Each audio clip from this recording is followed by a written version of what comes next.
Bien, bonsoir à toutes et tous. Merci de votre présence sur ce webinaire dédié à la présentation de l'endobiogénie et de la formation à la santé intégrative et bien-être, qui est le point qui nous réunit plus particulièrement ce soir.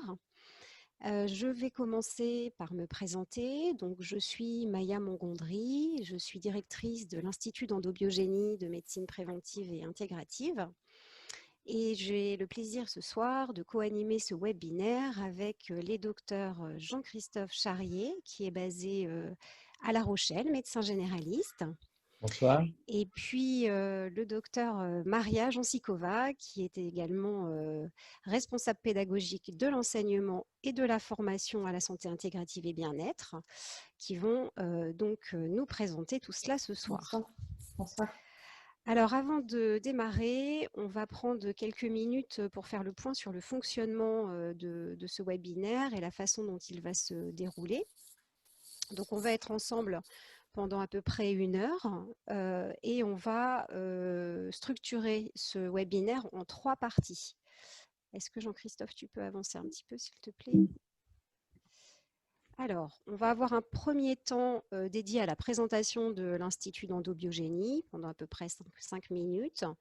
Et je céderai ensuite la parole au docteur Charrier et au docteur Jansikova qui vous présenteront ce que c'est que l'endobiogénie et puis surtout ce qui nous intéresse, la présentation de la formation santé intégrative et bien-être.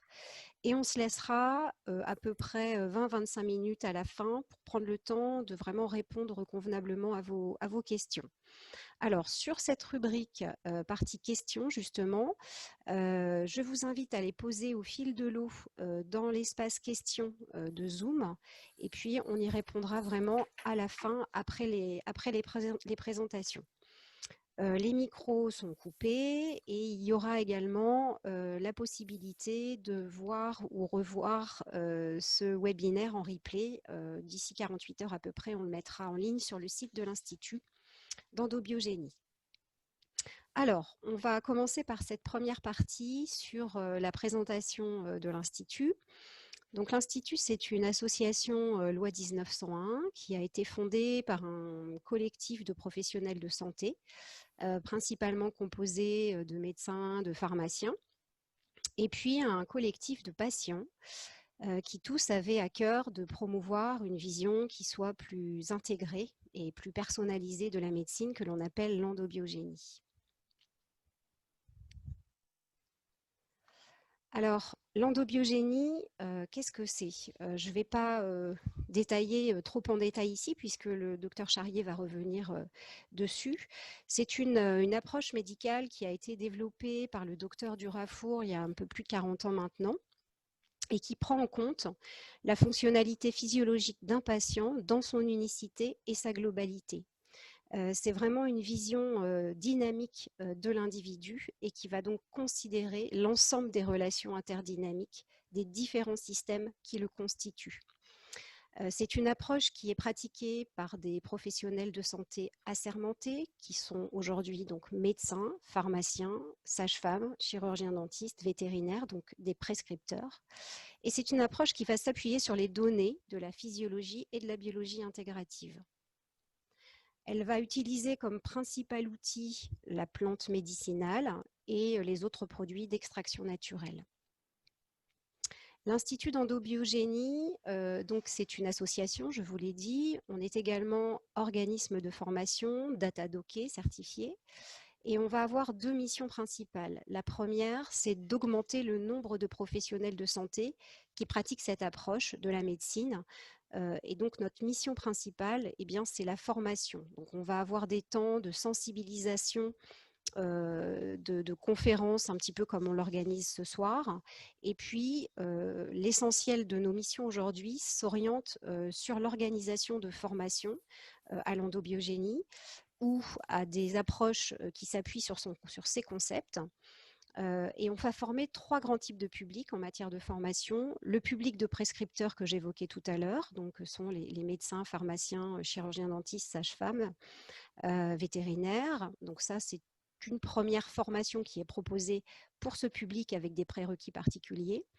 On organise également des formations en direction des professionnels paramédicaux et ostéopathes, des formations qui sont en classe virtuelle, en ligne, qui ont débuté au mois d'octobre, et il y aura une nouvelle session proposée à partir du mois de mai. Et puis, l'Institut a décidé également d'ouvrir la formation aux professionnels du bien-être que vous êtes, à travers la formation santé intégrative que nous allons vous exposer et vous développer ce soir. Dans l'émission, on réalise également de l'appui au tutorat et de l'aide à l'installation, en particulier en direction des médecins. Et puis la deuxième approche, la deuxième grande mission de l'Institut, c'est de développer l'éducation à la santé sous l'angle de l'approche endobiogénique, puisque l'adhésion du patient et la responsabilisation du patient dans la prise en charge de sa santé au quotidien, dans son hygiène de vie, sont des éléments capitaux pour la réussite du projet thérapeutique avec son médecin ou son professionnel formé à l'approche endobiogénique. Donc on organise là aussi des temps de conférences, des webinaires thématiques également, en direction du grand public, qui ont lieu une fois par mois le mardi soir. L'Institut a également ouvert la possibilité au grand public d'adhérer depuis la fin de l'année, et ce qui leur permet d'avoir notamment des tarifs préférentiels sur les webinaires thématiques qui sont organisés chaque mois. Des temps d'ateliers, des temps également de salons et d'expositions en direction de ce public. Voilà un petit peu pour ce qui concerne l'Institut. Je vais céder la parole au docteur Jean-Christophe Charrier, qui va revenir sur la présentation de ce concept qu'est l'endobiogénie. Et puis il passera, je pense, ensuite la parole au docteur Jean Sikova, qui reviendra peut-être plus en détail sur ce qui nous intéresse vraiment particulièrement ce soir, qui est la formation à la santé intégrative et bien-être. Voilà. Bien, merci Maria.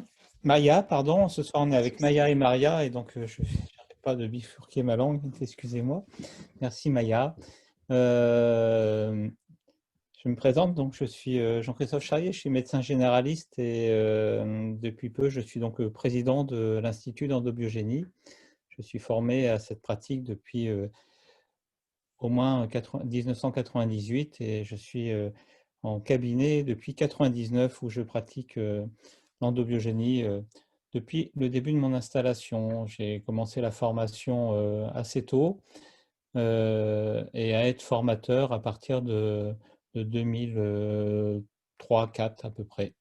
Voilà, donc ce soir, je vais vous présenter les grands principes de ce qu'est l'endobiogénie pour passer la main à Maria, qui vous présentera comment on a visualisé l'enseignement pour les professions de bien-être.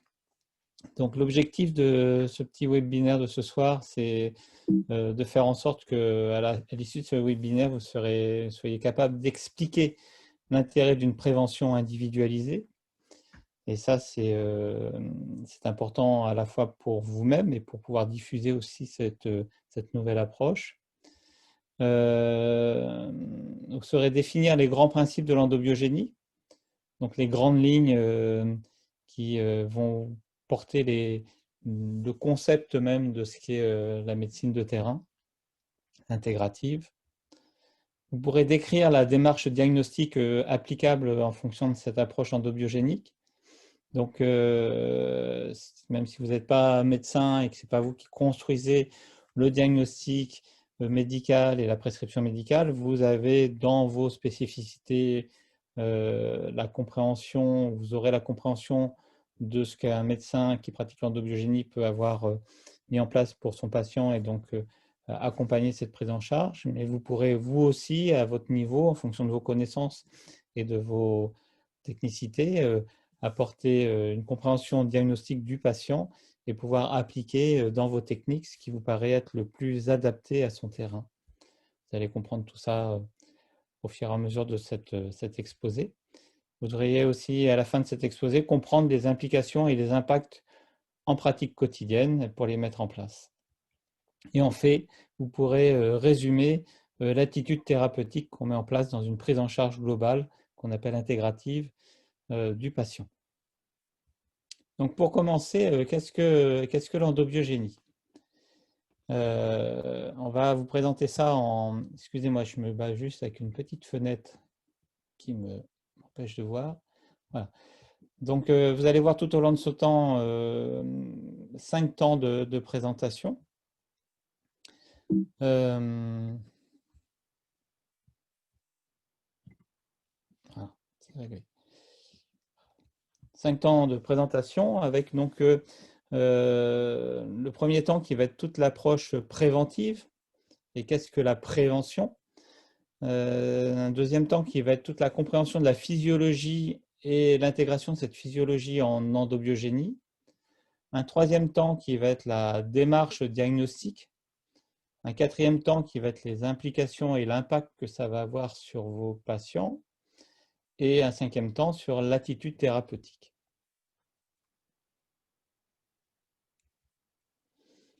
Donc, l'approche préventive, les grands principes. Il va falloir identifier les signes infraliminaires d'une pathologie avant sa manifestation, c'est-à-dire qu'il va falloir repérer la maladie ou du moins les germes de la maladie avant même qu'ils se manifestent. Et une fois qu'on les a repérés, il est beaucoup plus facile d'avoir une action sur eux pour éviter qu'ils ne se développent et qu'ils expriment la maladie. Donc il y a tout un tas de process qui nous permettent d'identifier ces germes. Il faudra réduire les facteurs de risque connus d'une maladie. Tout simplement, vous savez très bien qu'on va dire à un fumeur qu'il faut arrêter de fumer, par exemple, mais on peut aller beaucoup plus en finesse, surtout dans son hygiène de vie ou dans ses choix de vie qu'il a fait. Et il peut y avoir certains facteurs qui ne correspondent pas du tout à son terrain et qui peuvent fragiliser son terrain, comme manger beaucoup de fromage, par exemple, ou comme adorer les boissons sucrées. Ça, c'est des choses qui peuvent faire basculer un terrain dans une dysfonctionnalité. Réduire les facteurs aggravants qui vont, sur une maladie préexistante, mettre le feu aux poudres, on va dire, et les repérer et bien cibler ces consignes qui ne seront pas des consignes d'ordre général dans une vision de médecine de population, mais qui vont être des consignes ciblées sur l'individu qui est devant vous, donc qui vont vraiment être adaptées à lui. Et puis favoriser les facteurs protecteurs, c'est-à-dire étayer l'organisme pour optimiser sa fonctionnalité et lui permettre de mieux s'auto-réparer et de s'éloigner de son potentiel à développer une maladie. Toute cette approche endobiogénique s'inscrit dans l'histoire médicale et on va refaire un peu la ligne de vie de la genèse de cette pensée. Et comme tout médecin occidental, on se réfère bien sûr à Hippocrate, et avec cette notion primordiale qui est le primum non nocere, premièrement ne pas nuire. Face aux maladies, avoir deux choses à l'esprit, faire du bien ou au moins ne pas faire de mal. C'est vraiment le premier pas à mettre en place. Et quand on ne maîtrise pas quelque chose, autant ne pas le faire plutôt que de le faire mal quand il s'agit d'un patient qui est face à nous. Donc, on doit apprendre nos techniques. Chacun a ses techniques, ses technicités, mais on peut optimiser en plus ces techniques-là en fonction d'une bonne compréhension de la physiologie, ce qui nous permet d'être le plus doux possible par rapport à l'interface qu'on va avoir avec le patient et donc le respecter, lui, son environnement, sa fonctionnalité et optimiser sa fonctionnalité. Donc, Hippocrate est vraiment pour nous un père fondateur de cette dynamique-là. L'objectif, ça va être de se caler sur l'anticipation, hein, et donc éviter l'apparition des déséquilibres inducteurs. Cette anticipation, elle est pratiquement, enfin, elle peut être prédictive, mais de façon cohérente par rapport au contexte de vie du patient, par rapport à toute sa fonctionnalité et toutes ses qualités et tous ses défauts qu'il va falloir décrypter. Travailler beaucoup sur la dynamique d'adaptation, soutenir les moyens de défense. L'adaptation, on peut développer longtemps ce principe d'adaptation, mais il n'y a pas de vie sans capacité d'adaptation. Il n'y a pas de vie autonome quand on n'est pas adaptable. Donc, il y a plein d'éléments qui vont gérer cette adaptation et donc la finalité va être de soutenir tous ces moyens de défense. Tout ça pour permettre une meilleure préservation de l'organisme, Et donc, pour ça, cet organisme, pour se préserver, il s'auto-répare en permanence. Il va donc falloir stimuler les moyens d'auto-réparation afin d'obtenir une dynamique de stabilisation qui est l'état de bonne santé apparente et qui est en fait le maintien de l'équilibre. La stabilité est en fait la résultante de multitudes de mouvements complexes qui se compensent les uns les autres et qui donnent une certaine immobilité. Comme le funambule sur son fil, il est loin d'être immobile et pourtant il le paraît. Pourtant, s'il n'avait pas ces micro-mouvements, il y a longtemps qu'il tomberait. Voilà, donc la finalité, ça va être d'axer notre réflexion et notre compréhension de ces 4 étapes fondamentales pour que l'organisme soit en apparence de bonne santé. Pour ça, il faut comprendre la physiologie et l'intégrer dans l'endobiogénie. Alors, un autre père de notre approche de réflexion est Claude Bernard, qui est père de la médecine expérimentale. Il a travaillé beaucoup sur la capacité globale d'un système à maintenir tout un ensemble de facteurs pour assurer son équilibre. Il est le père fondateur de l'homéostasie, même si ce n'est pas lui qui l'a nommé ainsi, puis quelques années plus tard, c'est Ganon qui a nommé ce principe d'homéostasie, mais c'est Claude Bernard qui en a conçu le principe et qui est cet équilibre permanent et qui nous a permis de, par exemple, mettre en place la compréhension d'une prise de sang et des éléments qu'on trouve dans la prise de sang et de mettre en place les normes et montrer que l'organisme sain peut varier dans les normes. Il restera toujours sain et c'est quand il sort de ces normes qu'il rompt son équilibre et qu'il part vers une dynamique physiopathologique et donc maladie. Claude Bernard est vraiment important pour cette compréhension du vivant et de la biologie qui n'est pas de la physique et qui n'est pas de la mathématique pure. Dans la biologie, vous savez, c'est pas tout blanc ou tout noir, c'est du gris clair ou du gris foncé. Il y a tout un tas d'interactions qui font qu'il y a une sorte de flou qui donne en fait cet équilibre et qui permet à l'être vivant de vivre tout simplement. Donc, les principes de Claude Bernard sont vraiment fondateurs également dans la pensée de l'endobiogénie. Et ces principes-là ont été également très appuyés par les travaux de Hans Selye, qui est un médecin canadien d'origine hongroise, né à Vienne, et qui a travaillé donc, comme médecin-chercheur au Canada. Et il est le père de la compréhension du syndrome général d'adaptation et du mot stress qu'on utilise beaucoup, souvent sans vraiment comprendre le sens, mais on perçoit ce sens qu'on peut avoir derrière le mot stress. C'est Hans Selye qui a vraiment institué la compréhension de ce qu'est un stress pour un organisme et comment l'organisme va mettre en place toute une dynamique pour répondre à ce stress. Comme il dit, la clé de l'unification est le principe selon lequel tout organisme vivant peut répondre à un stress, quel qu'il soit, selon un schéma basique de réaction toujours identique, et ça c'est fondamental, indépendamment de l'agent causal. Nous appelons cette réponse le syndrome général d'adaptation et ses défaillances les maladies d'adaptation. Pour Hans Selye, globalement, pour lui, toutes les maladies découlent d'un déséquilibre de ce syndrome général d'adaptation. Ça peut être un peu discuté, mais c'est vraiment un concept fondateur aussi de la réflexion de l'endobiogénie et c'est un concept qui montre surtout le fonctionnement de l'axe qui gère les glandes surrénales. On va voir ça un petit peu plus tard pour bien comprendre le démarrage de tout l'impact du syndrome général d'adaptation sur la fonctionnalité de l'organisme par la suite pour répondre à ce syndrome général d'adaptation et revenir à l'état initial d'équilibre. Lorsque vous avez un stress, une agression, vous sortez de votre état d'équilibre, vous encaissez ce stress, vous allez digérer ce stress, combattre ce stress, puis vous allez mettre en place des dynamiques d'auto-réparation pour vous ramener en phase avec la ligne sur laquelle vous étiez placé avant cette agression. Enfin, endobiogénie est un néologisme qui a été pensé et créé par Christian Durafour dans les années où moi j'ai commencé ma formation auprès de lui, c'est-à-dire autour des années 96, 97, 98. Auparavant, il parlait du terrain neuro-endocrinien, vous allez comprendre pourquoi.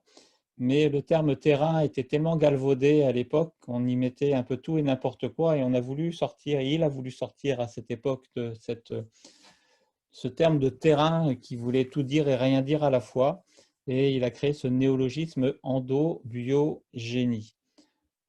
Endo parce que c'est pour faire référence à l'intérieur de notre organisme. Bio, c'est en référence au vivant, donc la dynamique de ce vivant, la compréhension de l'intérieur de la dynamique de ce vivant. Et génie, ce n'est pas le petit génie d'Aladin, mais c'est le génie au sens du génie civil, du génie militaire, donc de l'organisation. Et l'endobiogénie est un terme qui veut dire que dans cette approche-là, on va réfléchir, essayer de comprendre les mécanismes d'organisation à l'intérieur de notre organisme pour que nous puissions être vivants avec l'interface avec le monde et notre environnement, pouvoir puiser dans ce monde extérieur qui nous est globalement agressif des éléments nutritifs, des éléments énergétiques qui vont construire notre intérieur et qui vont permettre ce qu'on appelle le métabolisme dans une dynamique fonctionnelle structurée, nous amenant à ce que nous sommes aujourd'hui, chacun d'entre nous, depuis notre conception.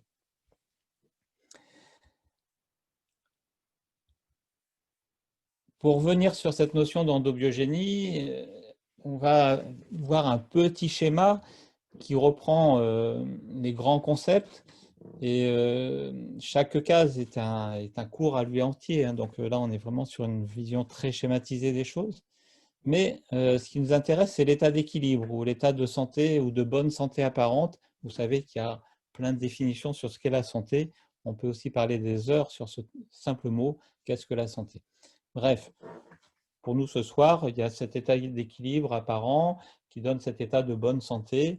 Comment va faire mon organisme pour garder cet état d'équilibre et de bonne santé lorsqu'il est confronté à une agression? Que cette agression soit exogène ou endogène, qu'elle soit liée à un événement extérieur comme le froid qui arrive, par exemple, qu'elle soit liée à un événement intérieur comme une anomalie génétique ou comme une pensée psychique qui peut venir nous agresser. L'agression exogène, ça peut être aussi un coup de poing qu'on reçoit parce qu'on a eu la malchance de rencontrer un malfrat dans la rue. Ça peut être un virus qu'on rencontre, et ça, c'est beaucoup d'actualité en ce moment. Enfin, voilà, toutes ces agressions-là viennent interférer sur notre vie. C'est aussi le réveil qui sonne le matin et qui nous sort du sommeil, c'est une agression. C'est aussi la faim dans le ventre parce qu'on est en train de dépasser l'heure du repas normal, donc c'est également une agression. Tous ces éléments, c'est aussi l'agression, la bonne nouvelle qu'on reçoit, qui, bien qu'étant positive comme agression, va perturber notre équilibre dans le moment, déclencher de la joie heureusement. C'est aussi la bise sur la joue qu'on peut faire à son enfant le matin. C'est une agression positive, mais ça va induire également une réactivité. Donc tout ça, tout ce monde-là, toute cette interface avec le monde va venir perturber notre dynamique d'équilibre. Et pour répondre à cette agression, eh bien, on a ce qu'on appelle une réponse d'adaptation. Et la réponse d'adaptation, elle va dépendre de plusieurs éléments, dont le premier élément est la congestion. La congestion, c'est la capacité qu'a l'organisme d'accumuler du liquide nutritif, le liquide extracellulaire, de l'accumuler et de laisser un certain temps de contact auprès des cellules pour que les cellules puissent y puiser leurs nutriments, faire leur travail métabolique au niveau de l'usine cellulaire et de rejeter dans ce milieu extracellulaire les déchets et les produits finis du métabolisme. Ça, c'est l'état congestif. Il nous faut de la congestion pour pouvoir effectivement avoir une réponse cellulaire d'adaptation. La congestion est première et elle peut aboutir à l'inflammation. L'inflammation est une étape secondaire à la congestion. En général, elle est physiologique. Alors, pour vous, le terme inflammation, inflammatoire, ça peut être d'emblée un terme pathologique. Il faut comprendre que dans la physiologie, l'inflammation naturelle est physiologique, elle n'est pas pathologique. elle permet d'accélérer les principes de nettoyage et d'autoréparation. Elle devient pathologique quand elle dépasse son but, et là, elle devient l'inflammation que vous connaissez avec la grosse rougeur, la tumeur, la douleur, toutes ces choses-là.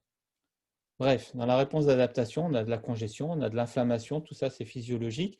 Ça entraîne du travail au niveau des cellules, des usines cellulaires, et donc ça entraîne un besoin métabolique important, énergétique, et ça va aussi conditionner tout le travail de l'immunité. Donc lorsque votre organisme en bon état de santé reçoit une agression et qu'il met en place cette réponse d'adaptation, il va lui falloir, pour coordonner tout ça, plusieurs systèmes. Donc, il y a des systèmes régulateurs. Le principal, c'est les facteurs locaux. Localement, je reçois un coup de poing. Et donc là, je vais avoir une réactivité locale qui va essayer de répondre en urgence à cette agression. Mais il y a aussi des éléments endocriniens qui sont vraiment fondamentaux à bien comprendre parce qu'ils rentrent dans une dynamique, une hiérarchie de fonctionnalités qu'on va développer tout à l'heure. Et également des systèmes neurovégétatifs qui sont également la clé du fonctionnement de notre organisme. C'est pour ça que, avant de s'appeler endobiogénie, l'approche s'appelait la théorie neuro-endocrinienne du terrain. Bref, la compréhension de l'endobiogénie, c'est la compréhension de la dynamique de ces facteurs locaux, de ces éléments endocriniens et neurovégétatifs, et ils sont fondamentaux à comprendre parce qu'ils permettent de conditionner et d'obtenir de façon efficace une réponse d'adaptation.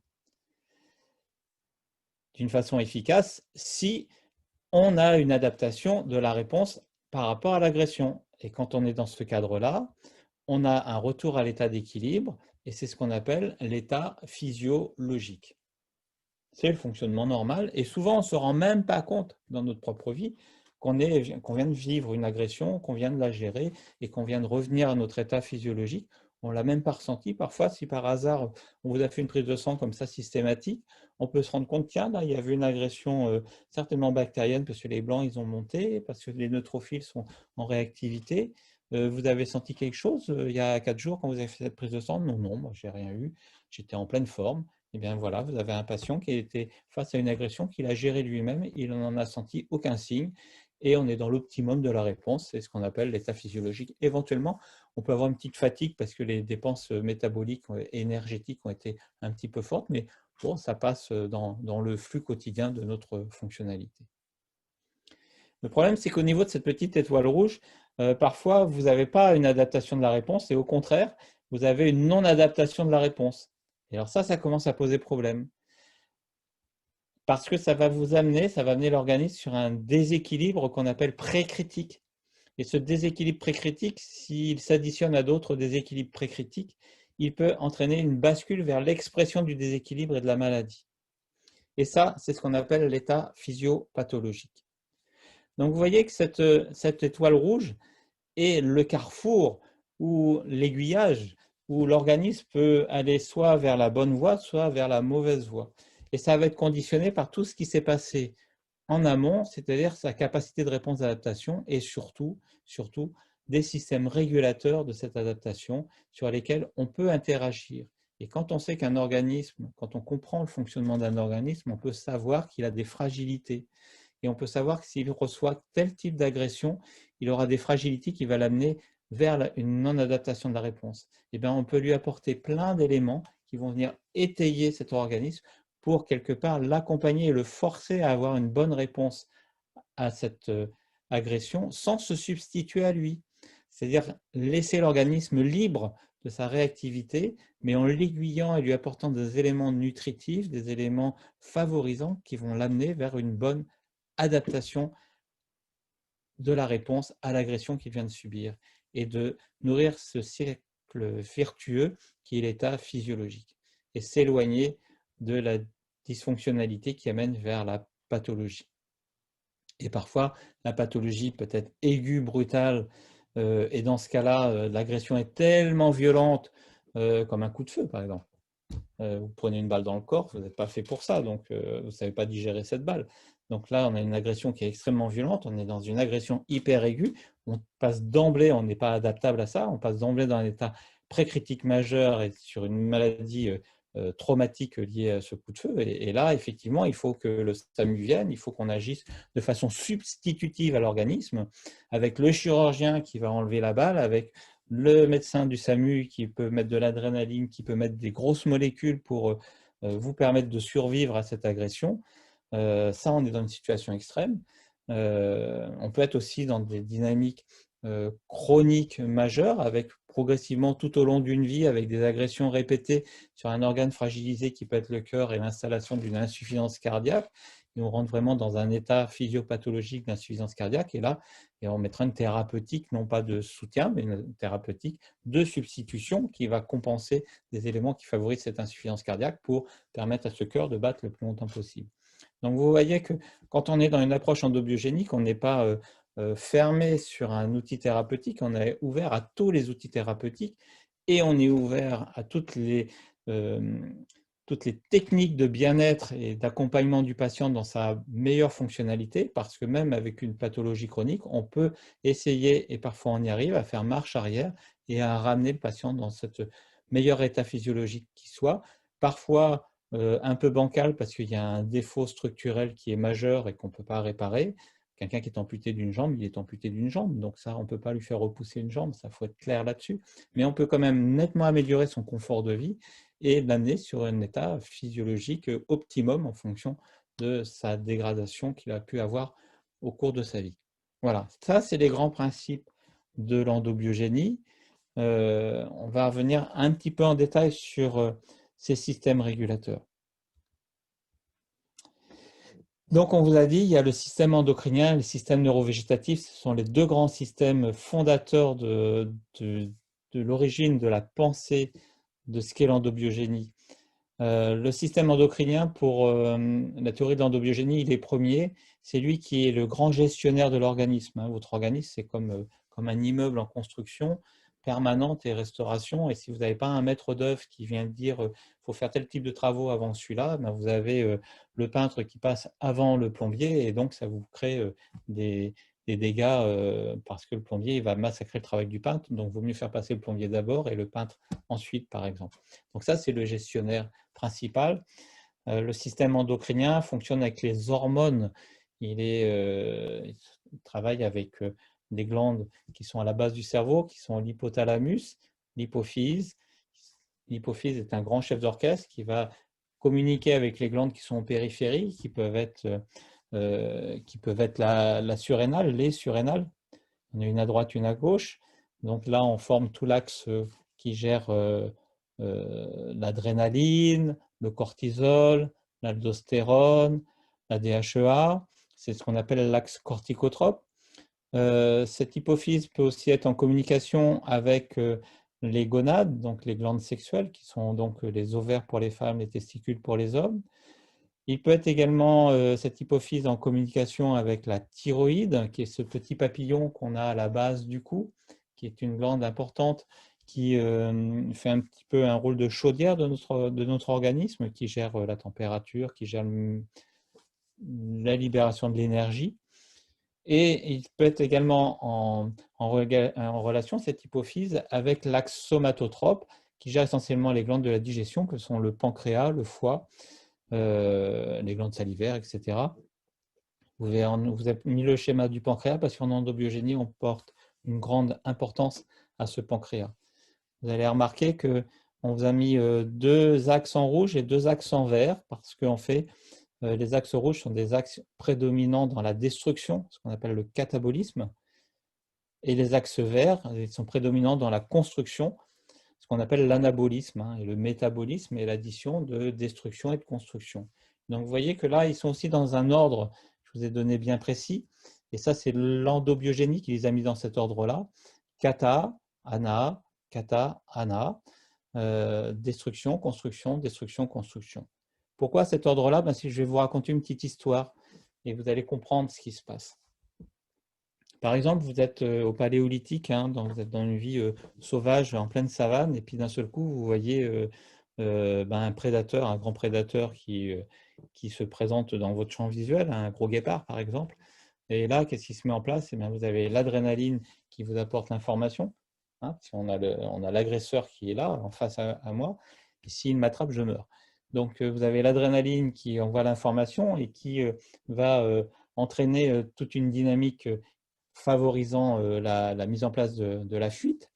Or, pour fuir, il faut que je cours, et pour courir, il faut du sucre dans mes muscles. Donc, je vais avoir des corticoïdes qui vont bloquer l'insuline pour permettre à la glycémie de rester optimum dans le sang pour pouvoir venir nourrir mes muscles. Et je viens courir grâce à cette adrénaline qui m'a boosté mon départ. Et grâce à ce cortisol qui permet d'entretenir l'énergie pour mes muscles. Mais au fur et à mesure que je cours, je vais détruire mes muscles. Et donc, si je détruis mes muscles, je ne vais pas courir très vite. Et donc, le guépard, s'il a une capacité de reconstruction des muscles plus rapide que moi, il va me rattraper et me manger. Donc, il faut que je puisse régénérer mes muscles. Et pour ça, j'ai besoin des hormones génitales qui, avant d'être génitales, sont surtout des hormones qui lancent la synthèse des acides aminés et donc la synthèse des protéines et donc du muscle. Mais si je veux que mes muscles se contractent et qu'ils puissent se reconstruire, il me faut de l'énergie. Et cette énergie de construction, elle va être libérée par la thyroïde qui va détruire de l'existant ailleurs pour libérer cette matière première et de l'énergie qui va permettre de reconstruire mon muscle qui est abîmé du fait de ma course. Et enfin, je vais avoir besoin que mon organisme puisse aller puiser à l'extérieur des éléments nutritionnels, les stocker et les redistribuer quand j'en ai besoin. Et ça va être l'axe somatotrope qui va tout mettre en place pour que mon muscle puisse finir son travail, de me permettre de fuir du prédateur. Et vous voyez qu'on a un ordre logique entre les surrénales, les gonades, la thyroïde et les glandes somatotropes. Voilà. Et là, je vous le fais de façon très rapide parce qu'on peut passer beaucoup de temps pour comprendre cette dynamique-là, qui est encore beaucoup plus complexe que cette petite histoire. À ça s'additionne le système neurovégétatif. Le système neurovégétatif, il est construit d'une trilogie qui est le para, l'alpha et le bêta sympathique. Le petit sigma représente sympathique.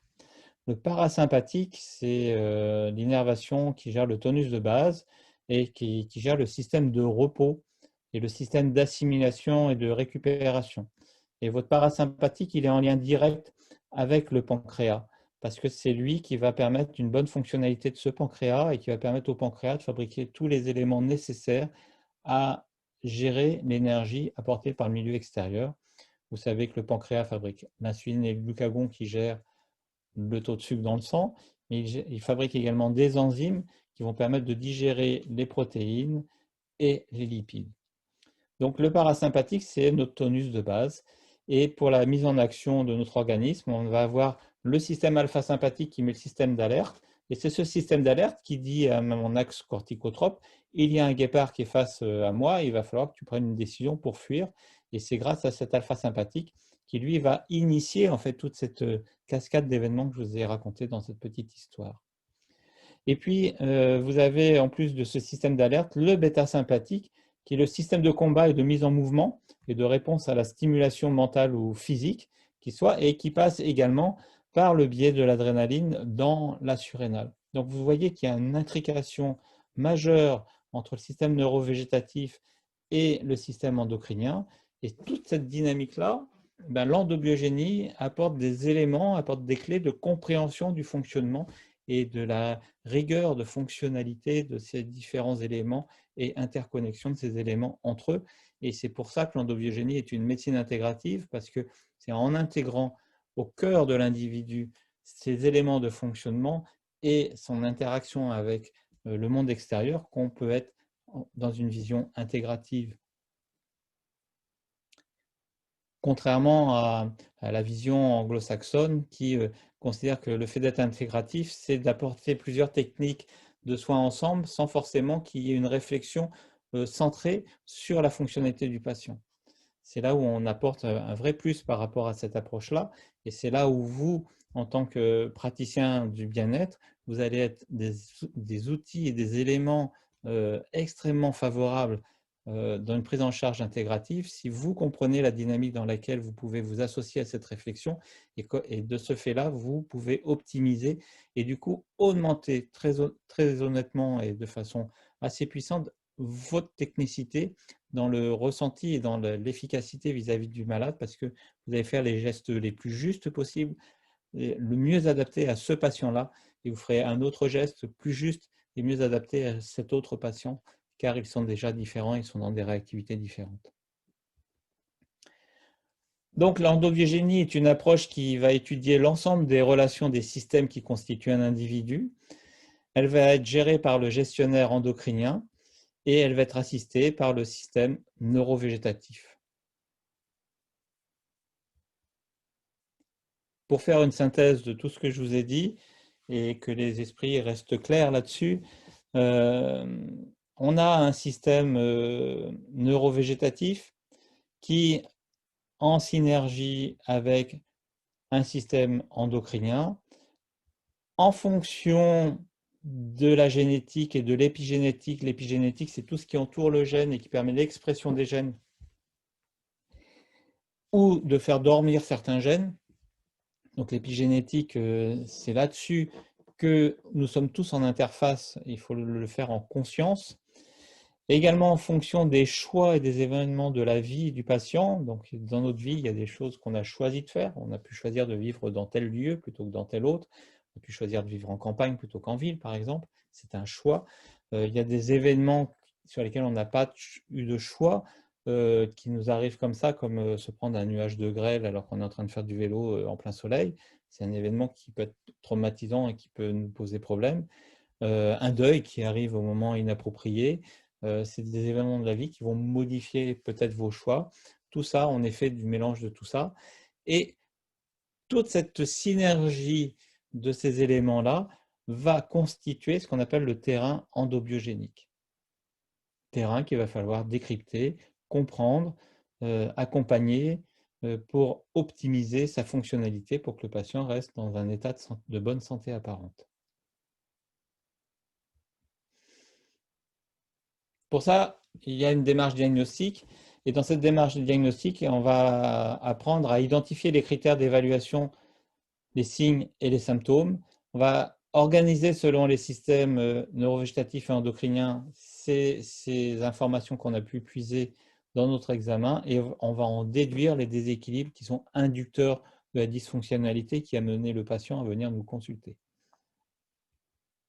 La démarche diagnostique en endobiogénie concerne un temps d'observation qui est majeur dans cette approche médicale et sur lesquelles on va vous apprendre certaines choses assez simples pour vous, qui vont déjà vous aiguiller un peu sur le ressenti que vous pourrez avoir du terrain du patient, même si vous n'aurez pas toutes les connaissances pour pouvoir accéder à un diagnostic médical, parce que pour ça, il faut d'abord avoir eu la formation médicale classique et intégrer en plus les connaissances de l'endobiogénie pour faire un diagnostic médical, mais sans avoir tout ce prérequis des connaissances médicales, vous avez un petit peu de notion de physiologie qu'on va vous apporter, de compréhension du vivant qui est face à vous, de votre propre vivant aussi. Déjà, essayer de se comprendre soi, c'est déjà important. Et ça va déjà aiguiller certaines informations qui vont pouvoir optimiser votre pratique.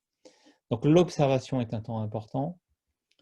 L'interrogatoire médical, mais aussi l'interrogatoire si vous êtes diététicien, diététicienne, un interrogatoire bien compris en fonction de l'endobiogénie par rapport aux habitudes alimentaires du patient, et comment l'amener sur une autre orientation. Soit vous aurez des orientations pointées par un médecin qui sera formé à l'endobiogénie, soit vous-même, parce que vous n'avez pas de praticien d'endobiogénie autour de vous, vous aurez déjà plus que de l'intuition, vous aurez déjà du savoir qui va vous permettre d'organiser le programme alimentaire de votre patient, par exemple.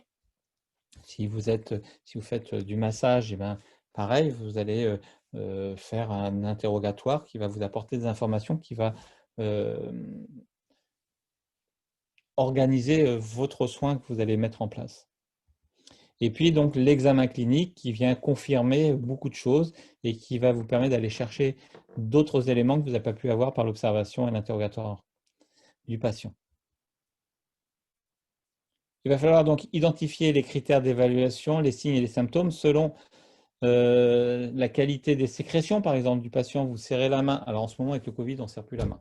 Mais quand on serre la main d'une personne, on peut savoir si la main est chaude, si la main est froide, si elle est sèche, si elle est moite. Tout ça, c'est des choses, on va vous apprendre à comprendre ce que ça veut dire au niveau neurovégétatif essentiellement. Vous allez pouvoir également visualiser sa motricité et voir la façon dont il se déplace. Ça va vous apporter également des informations, la qualité du muscle, le galbe du muscle ou des muscles qui est puissant mais peu galbé. Tout ça, ça vous donne des informations au niveau endocrinien. Le morphotype, vous allez avoir des gens qui ont un morphotype qui est très surrénalien, donc très axe corticotrope. Vous allez avoir des gens qui vont être sur un morphotype très thyréotrope. Vous allez avoir des gens qui vont être très, très sous l'imprégnation des hormones génitales. Vous allez avoir des gens qui sont très, très dans le soma, sous l'imprégnation du foie, du pancréas, qui va modifier le morphotype. Bref, on va pouvoir déterminer des choses comme ça. Et puis, vous avez le comportement qui est également important, qui va également vous apporter des informations aussi bien endocriniennes que neurovégétatives de votre patient. Et souvent, rien que dans la salle d'attente, déjà en observant les gens et avant de les faire entrer dans votre bureau, eh bien, vous avez déjà une petite idée de comment ils fonctionnent. Et vous aurez ça, on va vous apprendre ça, donc ça va être beaucoup plus simple pour vous de comprendre ça. Donc, l'évaluation du risque, vous avez une agression, vous avez des caractéristiques spécifiques, vous avez votre terrain endobiogénique qu'on a bien décrit, vous avez les facteurs locaux, vous avez des éléments qui vont vous aggraver les choses, vous avez des éléments de défense. Et tout ça, la connaissance de tous ces éléments-là vont vous permettre d'évaluer le risque. Et cette évaluation du risque va vous permettre de comprendre pourquoi le patient a bien répondu et qu'il est en bonne santé ou pourquoi il a mal répondu et qu'il est en pathologie. Et en comprenant surtout le fait de comment fonctionnent les gens qui sont en bonne santé, cela va vous permettre d'étayer différents éléments à ce niveau-là pour éviter d'aller vers la pathologie et de forcer avec douceur votre organisme, de l'accompagner, c'est plus exact, d'accompagner votre organisme à une meilleure fonctionnalité pour qu'il aille vers une dynamique de santé. Quelles sont les implications et l'impact de cette approche? Prendre soin de l'autre. C'est vraiment notre mission à tous. Et si vous êtes là ce soir, je pense que vous êtes très sensibilisés à cette notion de prendre soin de l'autre. Ça, c'est un temps c'est un point commun qu'on a entre tous soignants. L'autre est primordial pour nous.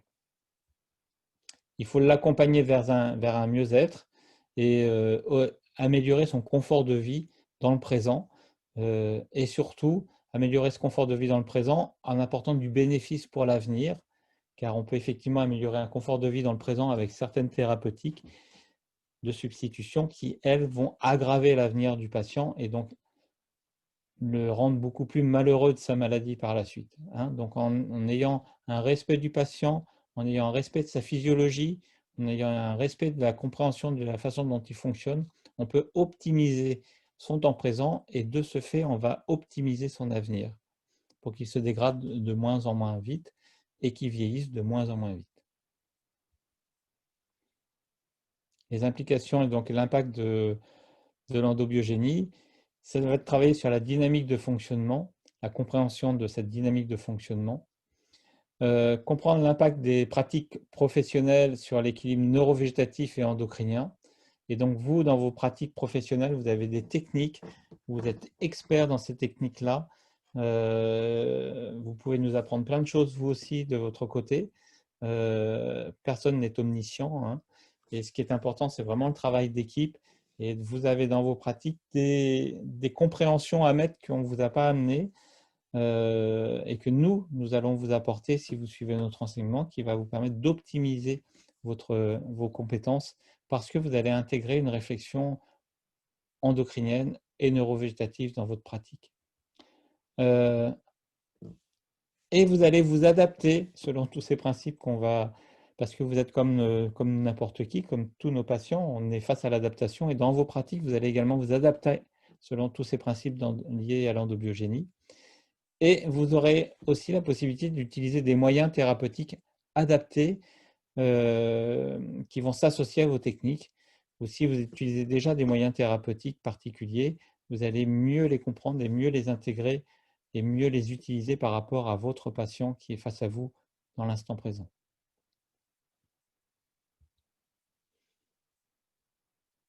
L'objectif, c'est d'accompagner vers une restauration des fonctions, que ces fonctions soient biologiques, physiques ou cognitives, pour permettre l'équilibre personnel et social du patient. La restauration des fonctions, la restauration, c'est vraiment un mot fondamental en ontobiogénie, car le fait d'être vivant, c'est que nous sommes en perpétuelle restauration, et vous apprendrez que cette restauration dépend surtout de l'axe dit génital, hein, qui, à mon avis, est mal nommé en tant que génital, parce que c'est qu'une fonction accessoire, n'en déplaise à certains, mais l'axe génital est surtout un axe de restauration, accessoirement de restauration de l'espèce, principalement de restauration de l'individu.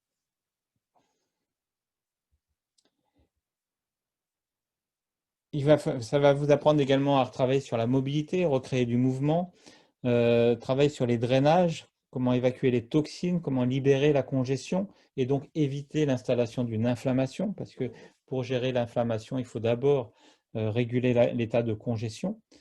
Vous pourrez travailler sur les équilibres alimentaires, apporter des conseils à vos patients, apporter des façons de cuisiner autrement, faire des choix dans les aliments, faire des choix dans les rythmes des prises alimentaires.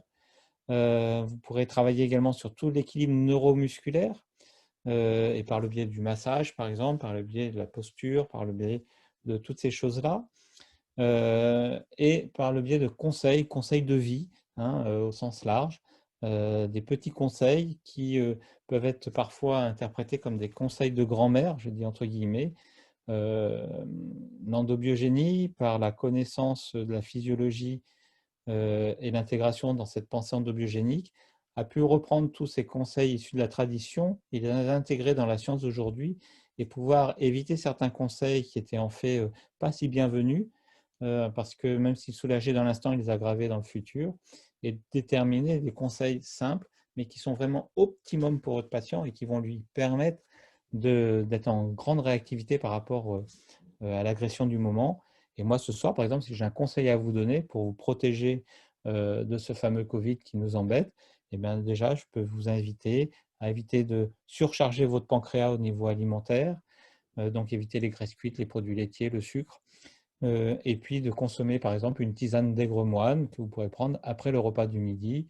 Ça, c'est des éléments qui vont vous protéger, optimiser votre dynamique de protection par rapport à l'agression virale.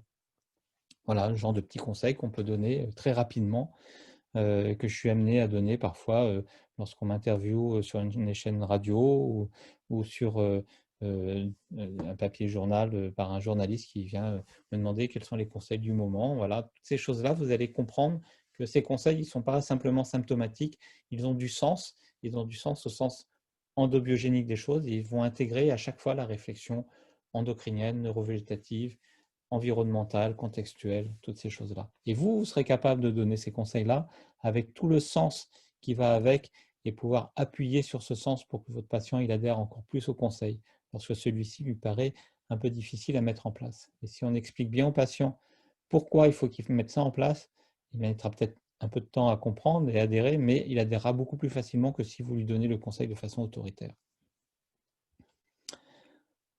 L'attitude thérapeutique qu'auront tous les soignants, mais surtout celle du médecin, mais vous aurez également votre place dans ce schéma d'attitude que je vais vous montrer, même si vous ne ferez pas forcément tous les paliers.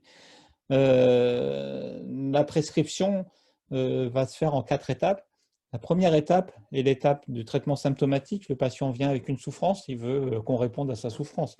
Si vous répondez à autre chose, le patient ne reviendra pas. Il va dire, le médecin, il a fait ce qu'il avait envie de faire, mais il n'en avait rien à faire de ma plainte, ça ne m'intéresse pas. Donc, il faut répondre à sa souffrance. Il faut donc répondre de façon symptomatique, mais il faut mettre du symptomatisme intelligent. Par exemple, j'ai une infection, je veux un traitement symptomatique, et tous ceux d'entre vous qui connaissent un petit peu les plantes au quotidien vont dire ben, vous n'avez qu'à faire une infusion de thym. Bon, ça, c'est un conseil symptomatique contre une infection. Mais vous pouvez aussi dire vous allez faire une infusion de romarin. C'est le même conseil, on aura la même efficacité symptomatique. Oui, sauf que au niveau neurovégétatif, le thym va freiner le parasympathique. Vous savez, cette dynamique qui gère le repos et le tonus de base de l'organisme. Alors que le romarin, lui, il va plutôt stimuler le parasympathique. Ah, tiens, ces deux plantes qui ont le même effet symptomatique ont deux effets différents au niveau neurovégétatif. Donc, en fonction de ce patient, je vais aussi choisir une dynamique neurovégétative qui va lui être adaptée. Donc, pour lui, ce sera plutôt du thym et pour Madame Duchemol, ce sera plutôt du romarin. Voilà. Ensuite, vous aurez une dynamique de drainage. Alors, on peut drainer effectivement avec des thérapeutiques médicamenteuses, essentiellement des plantes médicinales pour nous. On ne drainera pas avec des médicaments chimiques, même s'il existe des médicaments chimiques qui drainent. C'est du drainage forcé, et là, on oblige les choses, et ça ne nous intéresse pas du tout en endobiogénie. Au niveau de drainage, on va rester très physiologique et on va utiliser des plantes de drainage, par exemple, mais on peut aussi faire du drainage manuel, hein, le drainage lymphatique, par exemple, et donc par des techniques de massage que certains d'entre vous possèdent, et bien, vous voyez que votre drainage, vous allez lui donner du sens. Vous n'allez pas faire qu'un drainage symptomatique, mais vous allez donner du sens à votre drainage et comprendre peut-être qu'il y a des états de congestion qui font qu'une fois que votre séance est terminée, le problème revient. Et comme vous n'avez pas réglé ce problème de congestion de base, neurovégétatif, eh bien, même si votre geste technique est très performant, il ne sera pas durable dans le temps, alors que si vous accompagnez des petits conseils aussi, vous faites des petites manœuvres supplémentaires qui viennent libérer l'état neurovégétatif qui entretient cette congestion, ben, votre drainage sera très efficace. Hop, pardon. Et donc, la troisième étape, c'est vraiment la prise en charge neurovégétative de l'équilibre du patient. On l'a vu, et là-dessus, même au niveau comportemental, on peut agir sur le neurovégétatif, simplement dire à certains patients, vous, il faut vraiment que vous preniez du temps pour mastiquer parce qu'il faut que vos glandes parotides puissent vider leur salive, parce que vous voyez, si vos glandes parotides elles sont un petit peu grosses, et là je les vois à jour frisant, elles sont grosses, c'est parce que votre pancréas il fonctionne à plein régime et qu'il n'a pas suffisamment d'éléments pour digérer ce que vous venez de manger. Parce qu'en fait, vous le privez des enzymes qu'il y a dans ces glandes salivaires qui, elles, vont justement compenser le manque pancréatique. Mais comme vous ne mâchez pas et que vous avez les toutes beaux, vous n'avez pas les enzymes qu'il faut. Donc si vous mastiquez bien, vous libérez ces enzymes-là, vous allez avoir une meilleure digestion, donc un meilleur fonctionnement du pancréas, et donc du coup, votre parasympathique, il ne va pas être sursollicité, donc du coup, vous ne serez pas congestionné au niveau ORL et vous ne ferez pas des bronchites tous les hivers. Voilà, ça c'est par exemple un conseil tout simple que vous pouvez donner. Je ne sais pas si vous avez bien compris tout le cheminement, je vous l'ai joué un petit peu, mais tout ça, vous allez apprendre comment ça fonctionne et comment vous allez pouvoir restituer ça dans votre pratique au quotidien. Et alors, ce qui est un peu plus dur, après, c'est vraiment l'étape endocrinienne. Donc, très souvent, on est dans des niveaux, même au niveau médical, parfois, on hésite à atteindre ce niveau-là. Voilà, on est plus dans une vision de prescription plutôt médicale, mais parfois, il y a des petites choses qui vont agir là-dessus. Et déjà, si vous améliorez le niveau fonctionnel neurovégétatif, et bien, comme je vous l'ai expliqué tout à l'heure par les interfaces et l'interconnexion qu'on a entre le système neurovégétatif et le système endocrinien, vous allez déjà, par exemple, en calmant le neurovégétatif et en calmant l'alpha sympathique, par de la méditation, par exemple, apprentissage à la méditation, vous calmez votre alpha sympathique, et à partir de là, vous allez beaucoup moins mettre en place les dynamiques de sollicitation de votre axe surrénalien, et à partir de là, votre patient sera beaucoup plus calme, il ne sera pas en suradaptation permanente, et du coup, il va améliorer sa fonctionnalité endocrinienne parce qu'il sera beaucoup moins dans la sursollicitation. Voici les 4 étapes qu'on a dans une prescription en endobiogénie, et vous voyez la place que vous pouvez prendre dans ces 4 étapes-là, et qu'on rentre alors dans une logique intégrative du fonctionnement du patient, et on va optimiser chacune de nos pratiques, les vôtres, les miennes, celles de l'autre confrère, et si en plus on peut travailler en réseau, eh bien au final on va vraiment améliorer le système de santé de notre pays. Mais bon, pour ça, il va nous falloir un peu de temps. Donc, il y a diverses solutions pour la prise en charge. Vous avez tous les conseils hygiéno-diététiques, et là, il y a pléthore de choses à faire. On a énormément de temps à passer là-dessus avec vous pour vous apporter tous ces conseils. Il y a toutes les thérapeutiques d'extraction naturelle, la phytothérapie clinique. Alors là, on est vraiment sur l'usage clinique de la plante en fonction des propriétés symptomatiques, de drainage, neurovégétative et endocrinienne. Et si on l'a mis en rouge, c'est que c'est un petit peu du ressort du médecin, mais il y a des plantes simples d'utilisation qu'on peut conseiller facilement. Et ces plantes-là, nous, on va vous les apprendre. Celles qui sont simplement liées au conseil et qui ne va pas vous impliquer et vous faire prendre pour des médecins, mais qui va vous permettre à votre place d'apporter les meilleurs conseils qui soient pour vos patients. Et on va vraiment vous aiguiller là-dessus pour vous apporter les meilleurs choix. Parfois, en voulant être symptomatique, on fait des graves erreurs. Moi, j'ai eu dans ma patientèle un monsieur qui est venu pour des troubles de l'érection, qui étaient récents et qui ne comprenait pas du tout. Et j'ai eu du mal à comprendre d'où ça venait chez lui, surtout que c'était un patient que je connaissais et qui n'en avait aucune raison qu'il ait des troubles d'érection. Et à un moment donné, il me dit dans la consultation, ah, j'avais des brûlures à l'estomac. Il me fait, j'ai réglé ça très bien parce que j'ai lu une revue qui disait qu'en faisant des infusions de sauge, eh bien, ça calme l'estomac. Donc, depuis que j'ai lu cette revue, ça fait 2 mois, je me fais mon bol de sauge tous les jours. Et là, je lui dis, mais cherchez pas plus loin, vos troubles de l'érection, c'est lié à la sauge. Parce que la sauge a un effet castrateur chez l'homme.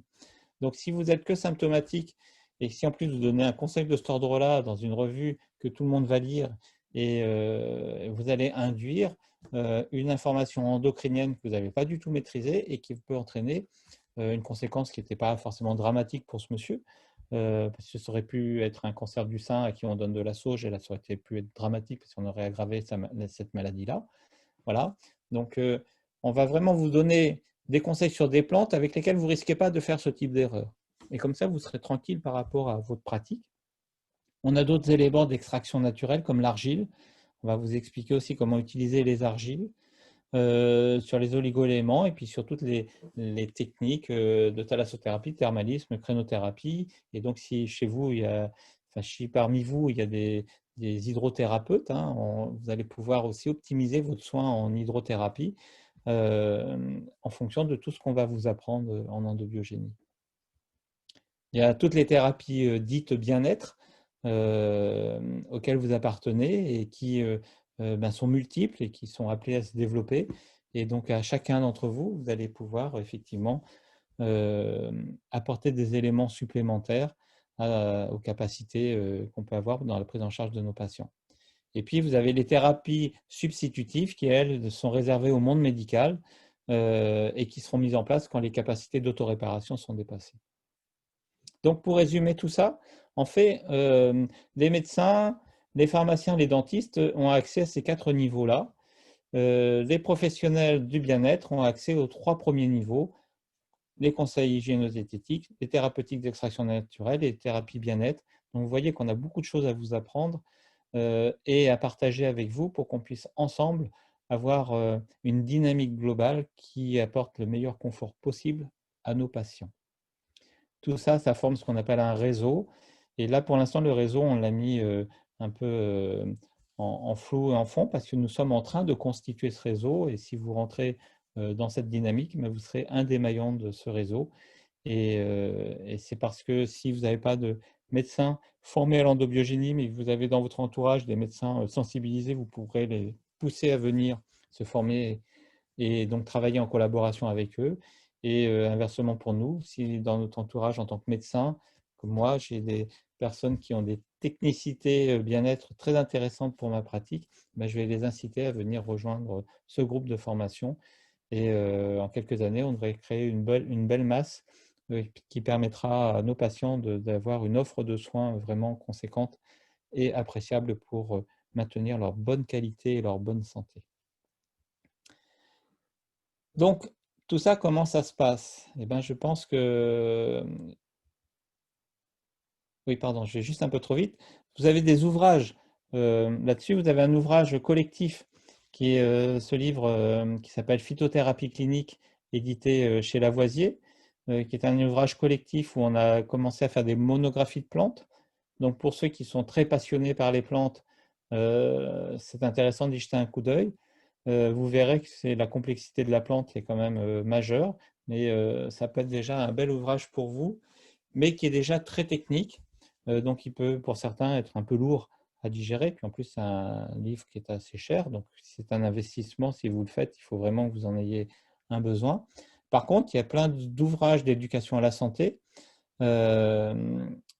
dont Se soigner toute l'année au naturel, qui a dépassé les 200 000 ventes. Donc, c'est vraiment un best-seller en la matière, parce qu'en France, on est best-seller à partir de 25 000 exemplaires. Donc, on est à plus de 200 000 ventes. Vous avez les clés de l'alimentation anti-cancer qui accompagné avec une patiente qui a fait les recettes adaptées à mes consignes. On a mis en place une alimentation type pour accompagner le cancer, mais aussi les maladies inflammatoires et les maladies infectieuses et les maladies auto-immunes. Voilà, il y a des dynamiques d'éducation par rapport à quelle cure alimentaire peut-on faire en monodiète en fonction de la saison, en fonction de la problématique qu'on a. On a écrit des ouvrages sur l'argile qui expliquent comment utiliser l'argile au quotidien. Tout ça, c'est des ouvrages qui sont accessibles grand public et public averti comme vous êtes. Et là-dedans, vous avez déjà une matière intéressante. Vous allez vraiment pouvoir perfectionner le savoir qu'on va vous amener en relisant et en voyant sous d'autres angles toute cette formation. Alors, pourquoi notre formation? Et là, je vais passer la parole à Maria, qui est donc la personne, ma consoeur, qui est responsable en fait de la formation bien-être et donc qui va prendre la parole. Maya, tu prends l'écran également ou tu veux que je fasse défiler les diapos? Alors, tu peux continuer à faire défiler les diapos si tu veux. Ok. Donc, si je vais passer vite, tu me dis d'appuyer. Merci, Voilà. merci pour cet exposé généreux. Donc, je vais vous présenter la formation que nous avons donc conçue. Alors, pourquoi notre formation? Sans doute, vous avez remarqué que pourquoi est en deux mots. Sur le plan sémantique, pourquoi veut dire pour quelle raison, quel est le sens, dans quel but nous avons créé cette formation. Effectivement, nous avons constaté des problématiques. Et l'une des problématiques, c'est le fait que le patient se retrouve souvent dans un labyrinthe de la prise en charge de santé qui peut être, donc on constate une discontinuité, on peut constater aussi des incohérences dans cette prise en charge. Tu peux continuer à cliquer, Jean-Christophe. Et donc, peut se retrouver d'être prise en charge par différents spécialistes, par différents professionnels de santé. Et cette prise en charge globale, elle peut être tout à fait incohérente.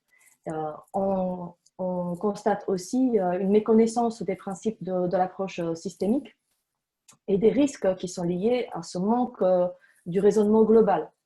Et donc, un patient, au final, se trouve avec des informations qui sont déconnectées et peut se retrouver confus. Donc, nous avons cherché des solutions.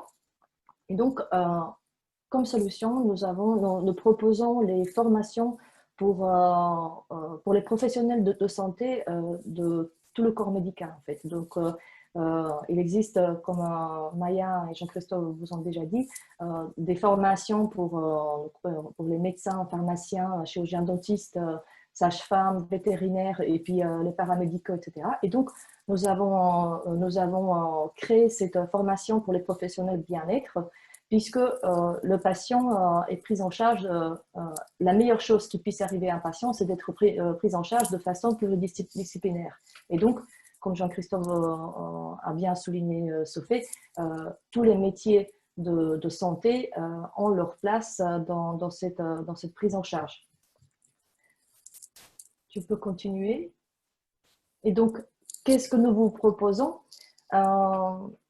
Nous avons aussi constaté une autre problématique que vous avez certainement déjà vécue, puisque nous sommes tous passés par là. Vous avez assisté à de nombreuses formations, des webinaires que vous avez déjà intégrés dans votre pratique, et donc vous avez l'accès à la lecture, à Internet, même vos patients, ils ont beaucoup d'informations. Or, nous sommes aujourd'hui confrontés à une profusion d'informations et souvent, il peut être complexe donc utiliser ces connaissances à bon escient. Ça vous est déjà peut-être arrivé qu'à l'issue d'une formation, vous êtes sorti de cette formation et à moins d'avoir des protocoles, que les protocoles, on peut effectivement les appliquer, mais dans ce cas-là, où est le terrain, où est l'individualité du patient? Vous pouvez aussi utiliser ces informations, des connaissances que vous avez acquises de façon intuitive, bien sûr. Et ce que nous proposons, c'est donc vous vous retrouvez en fait avec la quantité d'informations qu'il faudrait par la suite ranger et savoir à quel moment utiliser. Donc notre formation vous aidera à donner plus de sens à votre pratique. Vous allez pouvoir acquérir la capacité d'observer, à récolter les informations. Comme Jean-Christophe vous a décrit, le corps, il parle, donc il y a des signes qui sont observables. Et si les signes qui sont observables sont reliés à une réflexion qui est systémique et qui est globale et qui surtout est basée sur la physiologie, vous allez pouvoir ordonner ces informations et proposer des solutions thérapeutiques pertinentes. Aussi, pendant ces formations ou suite à ces formations, vous allez pouvoir améliorer votre compréhension du vivant. Et c'est grâce justement à l'enseignement des bases de la physiologie intégrative. Vous pourrez aussi enrichir votre pratique avec une vision endobiogénique et apporter des liens dans les connaissances dont vous disposez déjà. Mais surtout, de potentialiser les performances de votre pratique et proposer ainsi des soins uniques et qui sont réellement individualisés et adaptés à chaque patient. Alors, comment se déroulent nos cours? Nos cours sont préparés et donnés par une équipe pédagogique, des formateurs qui sont bien sûr formés en endobiogénie et passionnés par sa pratique et par son enseignement. Alors, qu'est-ce qui caractérise notre équipe? C'est le dynamisme, c'est la bienveillance, l'enthousiasme, mais aussi le partage et bien sûr la curiosité et l'exigence scientifique.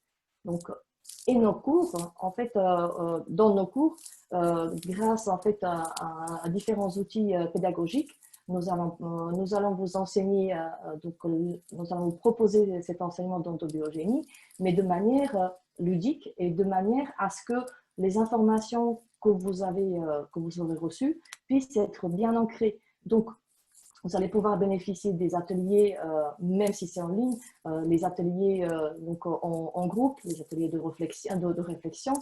On utilise par exemple les tableaux numériques où, suite à une question, on pose des réponses, mais on peut utiliser aussi des outils comme le Kahoot, qui est beaucoup plus ludique, ou les Learning Gaps. Et donc, ces outils pédagogiques permettent, encore une fois, de rendre la pédagogie et les cours de les rendre beaucoup plus vivants et qui sont non subis, puisque dans notre pédagogie, on peut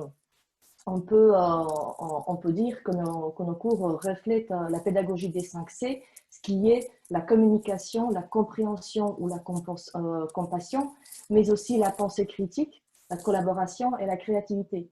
Donc, pendant les cours, en fait, ce sont les cours qui ne sont pas subis, mais qui sont quelque part co-créés avec vous, puisque vous avez la possibilité d'avoir des échanges directs avec le formateur, poser des questions, et donc mener une réflexion au fur et à mesure de l'avancée des cours. Et bien sûr que Maya, elle va vous expliquer. Par la suite, vous allez avoir aussi la possibilité d'accéder sur une plateforme en ligne à ces cours et au support PDF. Donc maintenant, je laisse la parole à Maya qui va vous donner encore plus d'éléments pratiques et puis on vous attend pour les questions. Avec plaisir. Merci Maria pour ces précisions. Donc effectivement, cette formation santé intégrative et bien-être est une première session qui va démarrer le 7 avril prochain. Vous l'avez compris, je ne reviendrai pas dessus. Il s'adresse donc à vous tous qui nous écoutez ce soir, donc professionnels du bien-être qui veulent se perfectionner en santé intégrative. On est sur une formation qui dure 48 heures, qui se déroule intégralement en classe virtuelle. Donc, j'ai déjà quelques questions de cet ordre. Est-ce que c'est une formation en e-learning? Non, ce n'est pas une formation en e-learning au sens où on l'entend habituellement, c'est-à-dire qu'elle sera en classe virtuelle, mais elle se fait en live, en direct, avec 1 à 2 formateurs qui sont bien présents. Vous avez tout à fait ensuite la possibilité de revisionner l'ensemble des séquences formatives en replay dans un espace via une plateforme LMS qui va vous permettre de télécharger les cours, les enseignements, de pouvoir revoir les formations en replay, de pouvoir faire également des exercices pratiques, c'est-à-dire que dans cette formation, l'idée c'est d'avoir des temps en live, mais aussi des petits temps, pourquoi pas, de travail seul sur cette plateforme notamment.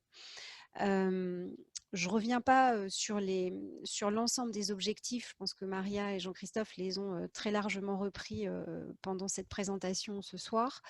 On est sur une formation donc, qui se déroule sur des après-midi de 14h à 18h en ligne. On a donc 12 demi-journées. On est sur un tarif de 1 550 € pour un professionnel installé et 1 250 € pour des étudiants, plus une adhésion à l'Institut, une adhésion annuelle qui est de 70 €. Donc nous, aujourd'hui, on est une association loi 1901, donc par définition, on ne peut rendre de service qu'à nos adhérents.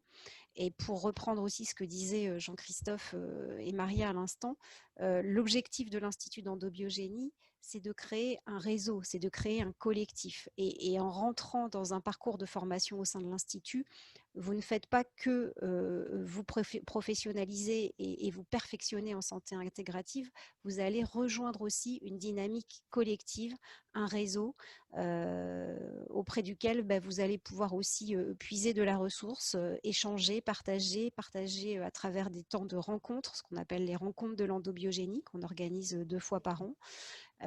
C'est aussi pouvoir venir vous perfectionner sur des webinaires thématiques complémentaires qui peuvent vous être proposés. Voilà, et ça, cette notion de réseau, pour nous, elle est fondamentale. C'est aussi pour ça qu'on a articulé l'organisation de notre formation autour de 3 grandes cibles pour construire et mailler les choses. Voilà, pour répondre au bien-être du patient et au patient avant tout, c'est ce qui nous préoccupe. Voilà un petit peu ce que je pouvais vous dire. On pouvait vous dire ce soir. On a très largement consommé le temps qui nous était imparti. Alors, si vous avez des questions, n'hésitez pas, c'est le moment. Alors, une question d'Olivier, cette formation est-elle diplômante et est-ce qu'on a une attestation de certification? Donc la réponse, elle est négative, la formation n'est pas diplômante, on n'est pas sur une formation qui est inscrite au RNCP, au répertoire national des certifications professionnelles. Par contre, vous avez effectivement bien une attestation de suivi de la formation et une attestation de réussite également, puisque l'objectif pour nous, c'est pas simplement de se faire plaisir et de former, c'est aussi de s'assurer que les concepts principaux et les objectifs qu'on s'est donnés pédagogiques soient bien atteints. Donc, il y aura des petites évaluations au cours de cette formation pour pouvoir certifier, même si le mot n'est pas adéquat, puisqu'on n'est pas sur une formation diplômante, les stagiaires qui auront suivi cet enseignement à nos côtés.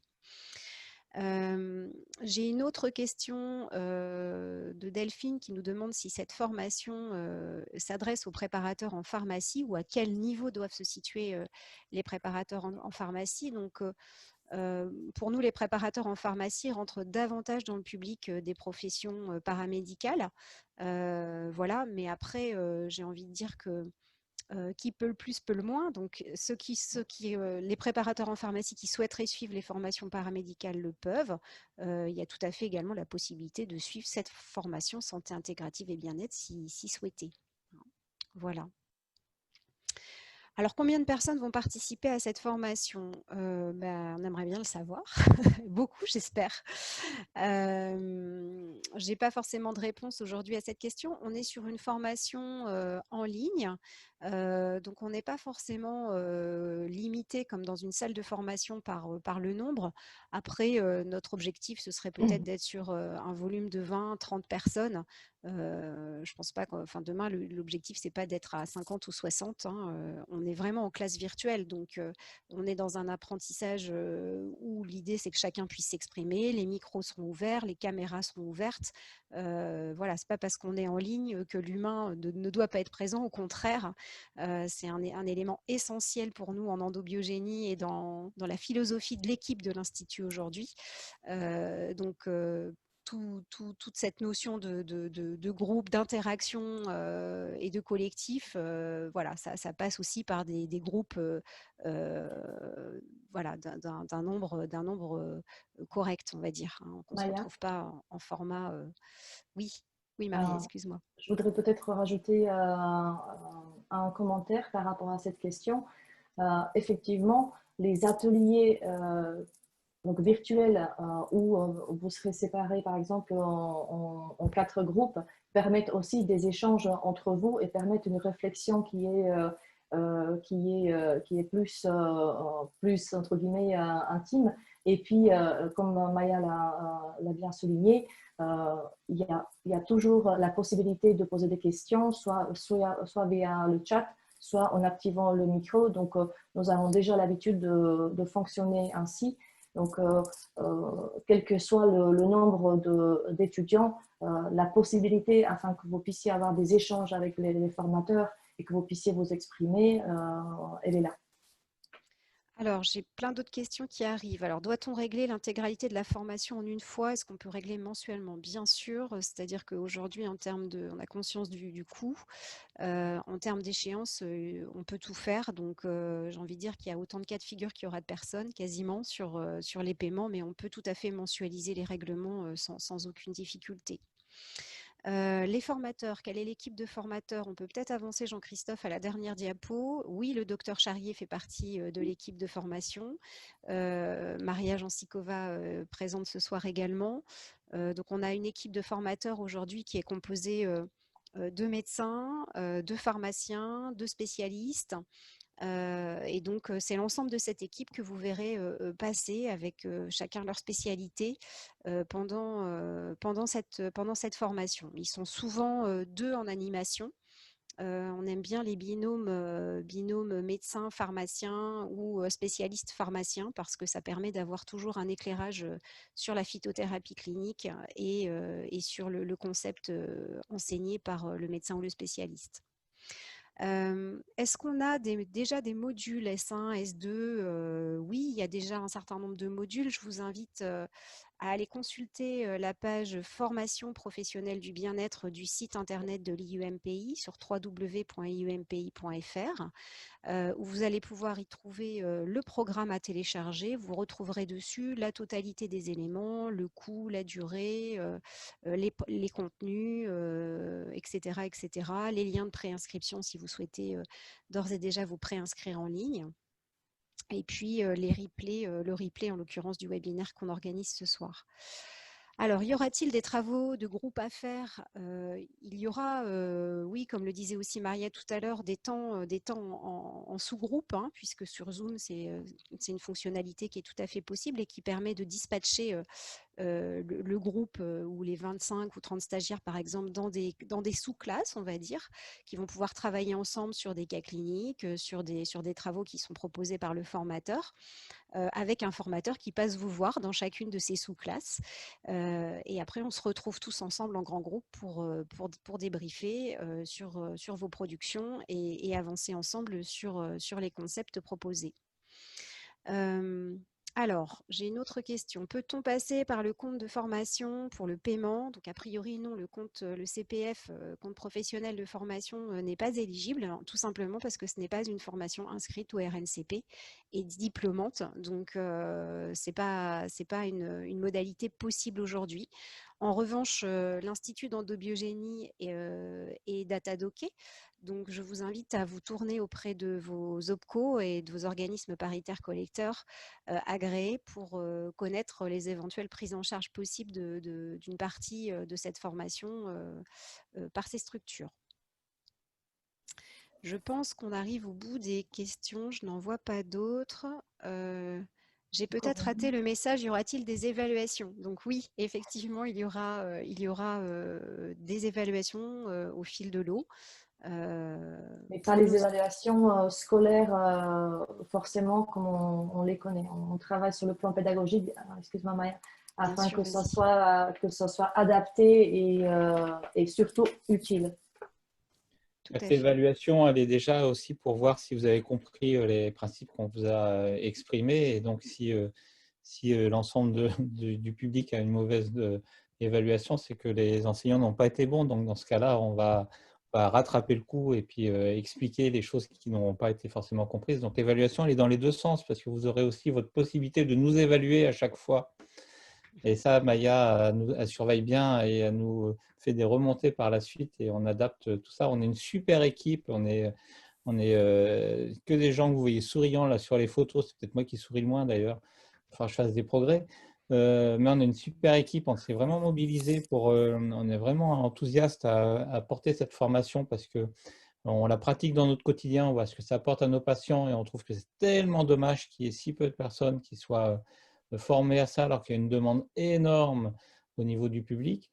Donc l'évaluation, elle est vraiment dans tous les sens et on est évalué tous les jours par nos patients et quand ils reviennent, c'est vraiment une super bonne note qu'ils nous donnent, quoi. Et donc notre objectif, c'est qu'on soit dans cette dynamique-là. On n'est pas dans une dynamique de sanction et d'humiliation comme est le mode de fonctionnement français éducatif. On est vraiment là, ce qu'on peut appeler une évaluation, c'est surtout voir si on est en cohérence les uns avec les autres par rapport à ce qui a été appris, est-ce que vous avez compris du message qu'on vous fait passer. Tout à fait, Jean-Christophe. D'autres questions? Peut-on passer une demi-journée de cours pour la rattraper plus tard, sachant que ce n'est pas du e-learning? Merci. Ben, bien sûr, évidemment. Enfin, je veux dire, on est tous, vous êtes surtout tous des professionnels très pris, donc on a tout à fait conscience qu'on ne peut pas forcément être présent tout le temps partout. C'est tout l'intérêt des replays aujourd'hui qui seront proposés sur votre espace de plateforme LMS personnel. Donc oui, bien sûr, il y a des absences possibles. On s'entend, on se prévient, voilà, on est adulte, il n'y a pas de problème par rapport à ça. Je suis naturopathe, je peux donc faire la formation. Oui, tout à fait, Patricia. Cette formation vous est tout à fait dédiée. Et vraiment, notre vœu le plus cher à travers cette proposition, c'est de pouvoir effectivement créer ce réseau, travailler ensemble dans l'intérêt du patient, qu'on remet au centre, vraiment qu'on remet au centre.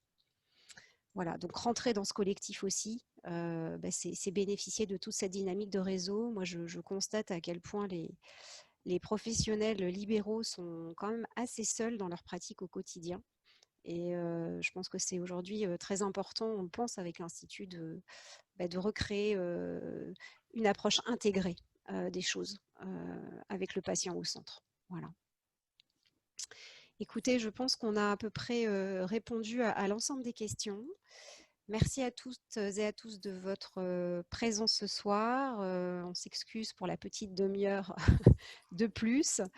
On espère vous retrouver nombreux à ce premier enseignement donc, qui débute le 7 avril. N'hésitez pas à vous préinscrire en ligne, à nous recontacter si vous avez des questions complémentaires.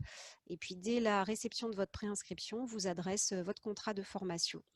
Voilà, au plaisir de faire votre connaissance prochainement. Et puis, je vous souhaite une bonne fin de soirée. À très bientôt. À très bientôt. On vous attend dans la grande famille de l'endobiogénie pour qu'elle grandisse et grandisse encore. Oui. Merci à tous. Au revoir. Merci, au revoir.